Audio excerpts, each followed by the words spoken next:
This is Lisa from Mobile Tech Review, and today we're going to do a smackdown between the Nokia Lumia 920 and the BlackBerry Z10. Both of them are going to be available on AT&T. This guy here, $99, a little bit cheaper. This guy, $199. We're going to look at them now. So here we have two smartphones for you rebellious folks, you people who said, been there, done that with the iPhone, you're not into Android, vice versa. You're just a little bit rebellious maybe, and you want to get something different. So what does that mean? Right now it means either a Windows Phone or it means the new BlackBerry running BlackBerry OS 10. And this is the Z10 model, which is the first to hit the market. So how do you choose between these two? Well, in the US, obviously, the Nokia Lumia 920 is being heavily subsidized. So it's only $99 with contract versus $199 for the BlackBerry Z10. Now, if you're buying them retail off contract, there's a $100 difference in price as well. One thing to consider also is that the Lumia 920 can stand in also for the excellent HTC 8X, which is a bit more expensive, a little bit smaller than this. So you get the idea. We're helping you also decide on the platform here and not just the particular device. But as we do examine the devices themselves, you can see that the BlackBerry is a little bit smaller because there's a 4.2-inch display versus the 4.5-inch display on the Nokia Lumia. Now, Nokia did not try to make this a small phone relative to the screen size. It's a pretty hefty guy. It's kind of heavy, and it doesn't really cut a very small footprint. The HTC 8X, for example, is a lot more pocketable, a lot smaller, if that's something that is important to you. We have Nokia's beautiful clear black display here, and its claim to fame is it has a 60 Hz refresh, and it works with gloves and fingernails. Also handy if it's not winter for folks like me. I play acoustic guitar. I have calluses on my fingers, and this phone doesn't work so well. This one does. So likewise, if you work outdoors a lot and you have calloused fingers, something to keep in mind. It's not just about the gloves. The Nokia display is a bit brighter as well. Honestly, both of them are quite viewable outdoors, so I'm not complaining. And they both have very high pixel density. You're looking at 1280 by 768 resolution. So obviously the Nokia Lumia is a little bit bigger. The pixel density isn't going to be quite as high, but really both good-looking phones with vibrant colors. If we look at the overall package in terms of thickness, about 1 millimeter thicker for the Nokia. And 1 millimeter isn't that much. I wouldn't get too bent out of shape about it. We got our little speaker grill vent holes here, and the speaker vents out of this single hole right here on the BlackBerry. That's our micro USB charging port down there. And that's the only port that you're going to find. Now, if we take a look at the BlackBerry on the side, we have here both micro USB and micro HDMI out. That's something that Windows Phone lacks right now. So a nice feature to have for those of you who want to plug into a projector, TV, or even a monitor. 3.5 millimeter jack on both of these guys. That's the power button up here. And on this side we have volume controls, dedicated camera button, power button, and here we have volume controls and a play pause button in the center here that also brings up voice control on the BlackBerry. Now what's so special here about the BlackBerry is it may not be as exciting looking, it may not be that nifty polycarbonate all-in-one look that you've got right here. And by the way, this Nokia is about impossible to destroy, and it's got Gorilla Glass up front. But with the BlackBerry, you can do something that's increasingly special with phones. You can actually remove the back and swap out the battery, access your SIM card. That's not a problem. Of course, all phones have accessible SIM cards on AT&T. But we've also got a micro SD card slot for storage expansion. 16 gigs of internal storage on your BlackBerry right here. 32 gigs on the Nokia Lumia 920, but you can't expand that with the BlackBerry. You can, and it works very fluidly with the music application, the video player, that kind of thing. This is an 1800 milliamp versus a 2000 milliamp battery that's built into the Nokia Lumia. And on the back view here, we have textured plastic stuff versus very glossy plastic on the Lumia. Lumia is one of those slippery like a bar of soap phones. So the BlackBerry gets points for being grippy there, although the Lumia gets points for being available in many colors and being just so darn pretty and unique looking. On the back we see both our phones have 8 megapixel cameras with LED flash. Nokia wins this one. They have one of the better cameras on the market, 8.7 megapixels actually. Backside illuminated sensor, really, really nice camera for both photo and video. The BlackBerry has relatively very few settings, and it does okay, but not nearly as well in low light. I've got to say, camera's going to win on the Nokia. Well, the BlackBerry gets big points for having a user-replaceable battery. I'd have to say that battery life is better on the Nokia Lumia 920. Now, the The international version, the version that came out in Canada of the BlackBerry Z10, got dinged for battery life, but BlackBerry has since released an OS update that really addresses that, and that includes the AT&T version that gets the same software version. So battery life is not abysmal by any means, but I have to say that the Lumia is a real Energizer bunny for me. With moderate use, it really goes at least a day and a half or 2 days on a charge often, and standby times are excellent. With my BlackBerry, pretty much, it's going to be 1 day with moderate use to heavy use, certainly, for a charge. Both of these phones have dual-band Wi-Fi 802.11 BGN, Bluetooth, NFC, and a GPS. They both have front cameras for video chat. Primarily, you're going to want to use Skype probably on your Windows phone, and we're still waiting for Skype to come out on the BlackBerry. Not there yet. Now, when it comes to user interface, both of these are unique. Windows Phone is certainly got to be the most unique among smartphone operating systems right now. We have the live tile look here, which we now see on Windows 8 PCs. Honestly, incredibly easy to figure out how to use. I always use my mother as the test case for this. I gave her this phone, no problem. Right away, start scrolling around. You can see what the different applications are. Pretty clearly tap on them, what you want to do. Little mystery at first if you want to get to all applications here. Not a very big mystery, though. And inside of applications, the controls are very uniform in terms of the options that you're going to have at the bottom here. Now, BlackBerry looks pretty familiar at first, too, because, well, we're all used to the grid of icons. We have that on the iPhone. We have that on Android. We've had that in previous versions of BlackBerry operating system that were in touchscreen, so that's pretty clear. But everything beyond that is a little bit of a mystery at first to beginners. Now, you smart folks won't have any problem with this. You'll pick up on those gestures, or if you've had a playbook, you'll get it. BlackBerry OS X has the usual scrolling palette of icons over here, but if you keep going, you see right here, this is our hub notification system, BlackBerry Hub. This is where your email, your text messages, your notification that there are application updates available, they're all going to show up here. In fact, there is no dedicated email application icon that you're going to find, which is a little disconcerting at first. Usually you'll see a menu option over here in an application, and we've got that right here. But all of these guys can vary. Sometimes you see that, sometimes you don't. Sometimes you have to scroll down, or swipe down rather, to bring something up. So that can be a little confusing, and you swipe sideways. As a notification system, you do see things on screen. It'll tell you missed a call, you have a new email, that kind of thing. And then you swipe over to take a look. So it's sort of the sideways version of notifications on the iPhone in a way, where you just sweep down to take a look at things, and you can actually manage some stuff directly from in here, get things going. Windows Phone, on the other hand, it's what's called Toast Notification System. There's like nothing going on here.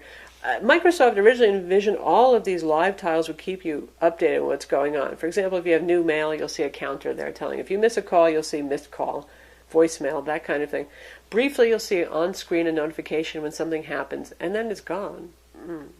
They need to work on that, and I hear that they are. They want to get that into Windows Phone 8, and Microsoft didn't manage to. So right now, for notifications, BlackBerry is just going to be a winner on there. But as we get back to what's so different about BlackBerry operating system is everything is very gesture-based. You see, there's no home button here at all. No hardware home button, no software home button. Everything is going to be done either you swipe up if you want to close something, you swipe sideways back and forth. Occasionally you swipe down to bring up options. And let's just bring up an app so you can see.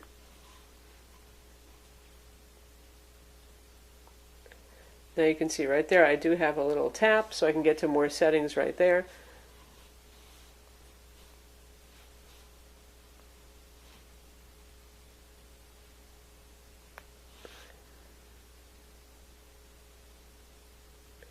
And if I want to close this application, I'm going to swipe up.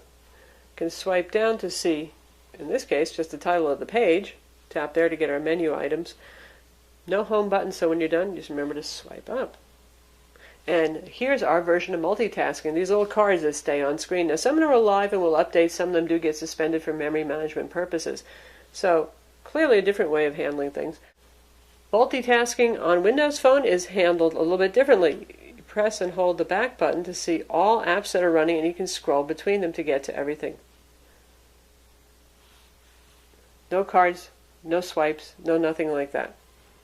So in terms of UI, it really depends on what you want. If you want super duper impossibly easy, I would say Windows Phone wins. But however, once you learn the BlackBerry 10 operating system, it's not bad and it's pretty powerful, and they did design it to be used with one hand. All those little swipe things, the idea is that you can just do that with your thumb. Really depends on what tickles your fancy more, what you're looking for in your smartphone. When it comes to the App Store, shockingly, Windows Phone was always the one lagging behind iOS and Android, but it's becoming more mature now. Microsoft has really had a push to get a whole lot of applications there, and Microsoft Store just has a lot of good stuff now. And I'm talking about higher quality applications. Let's take a look at some of the top free things here.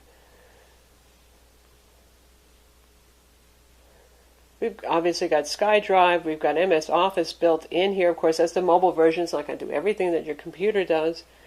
We've got a couple of Google Maps substitutes going on here. Obviously, the built-in mapping application on this is Bing Maps. We'll talk about Maps a little bit more, but this is pretty mature. The funny thing is that given the Xbox Live integration and Microsoft's expertise with gaming, I've never found the games to be that exciting on this. They're not the same ones that become real popular hits on Android and iOS. Talking about things like Dead Trigger, Real Racing 3. BlackBerry instead, well, it's brand new, and the application push is supposedly not going to be starting until the U.S. release, which is about a week off still. But I have to say that, though in numbers, BlackBerry is saying that they have about 70,000 apps at this point. Now, a lot of these were playbook apps before. The quality is pretty sad. We're talking about a whole bunch of stock apps that really are not very impressive, for example, and a lot of them actually cost money, which people who use Android and iOS are just going to find a little bit shocking. You used to be able to find staple apps, basic ones that don't cost anything.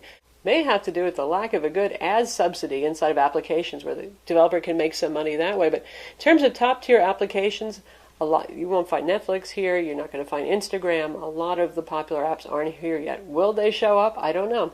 The problem is this guy is just so brand new. So we're not going to condemn it yet. We're going to say, right now, though, if you want a whole bunch of apps, believe it or not, Windows Phone is the better bet. Obviously, iOS and Android are going to be the top picks still. In terms of content, you can rent and buy movies, you can buy music, you can stream music on both platforms. Microsoft has their service. It goes back to the Zune days. It's actually pretty darn good. And this one's powered by Rovi. It also works just fine, too. So in terms of purchasable content, you're good to go there. Now, when it comes to maps, this is a slaughter right here, folks. With Windows Phone, you get Bing Maps, and you have your option of using also Nokia Drive Beta, which has spoken turn-by-turn directions, POIs, between Bing Maps, which has great POIs, and Nokia for your driving directions. Both of them are very good products. Of course, there's also AT&T Navigator if you're actually on AT&T, and BlackBerry Maps. We're still waiting to hear what's going on, by the way, with AT&T Navigator, if it's going to be available for the BlackBerry Z10. But meanwhile, you've got BlackBerry Maps, which has just about Zippo POIs, 2D maps only. When you're driving, it does give you rudimentary 3D, and really just a lot less features. For music and video playback, Microsoft did a really nice job here. I have to say, this is actually my favorite mobile experience, and they put music and videos together along with podcasts as well. It's just very visually pleasing, and you can take a look at what you've been playing lately, what's new, swing over to apps. And if we take a look at music, it's presented pretty much in the same UI way that we see throughout the entire OS. And we pick something. Nice looking view right there. And here on the BlackBerry, we're in the music application. Music and videos are separate, and that's okay, that's allowed. And we don't have any album art for these, it's not picking it up, so tap on it, pick a track. It's a competent UI, it gets the job done, just not as pretty as this.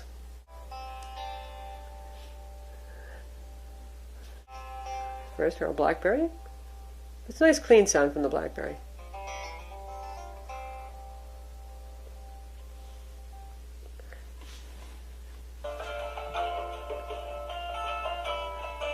Not bad sound there from Lumia. And louder. And I can tell you the HTC 8X beats both of them. Boy, really nice sound coming out of that one. And our video interface, here's what we have here. A list of thumbnails and then a list view is presented on the Lumia. Honestly, both really lovely screens. Very nice for watching video. I personally have a preference for bigger screens. 4.5 inches to me is a sweet spot for reasonable portability and having a better experience for viewing things, but nonetheless. 1080p trailer here.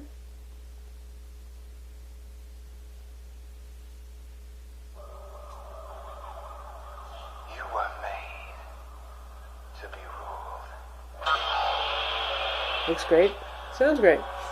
Plays fine. And then we'll do the test with the BlackBerry. We've got another trailer.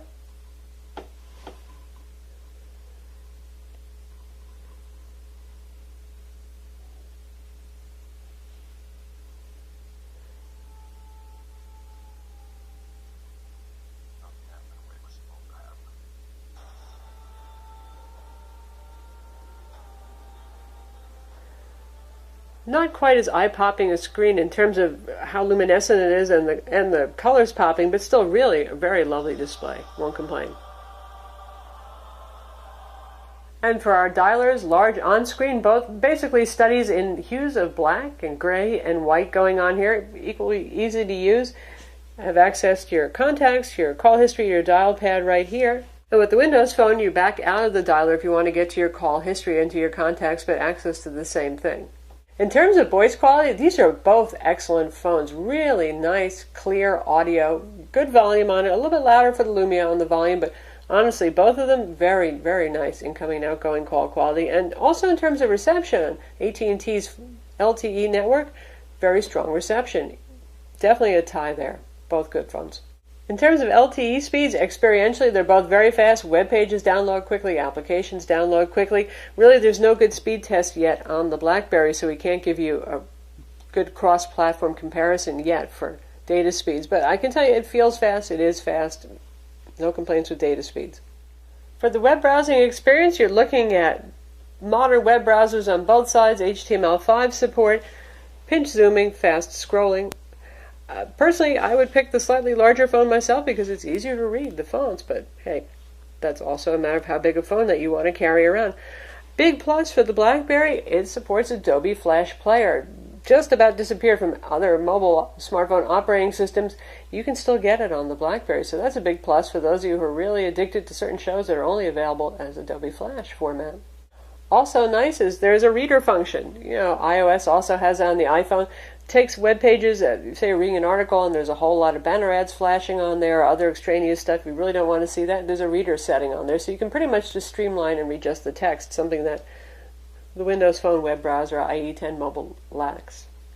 When it comes to universal search, BlackBerry Z10 wins because, well, it has that feature. Windows Phone doesn't. It can be pretty annoying. If you hit the search button right now, you're going to go to a Bing search. If you want to search your contacts, you go into contacts and you hit the search button. If you're in calendar, there's no search button. You don't get to search your calendar. Ow.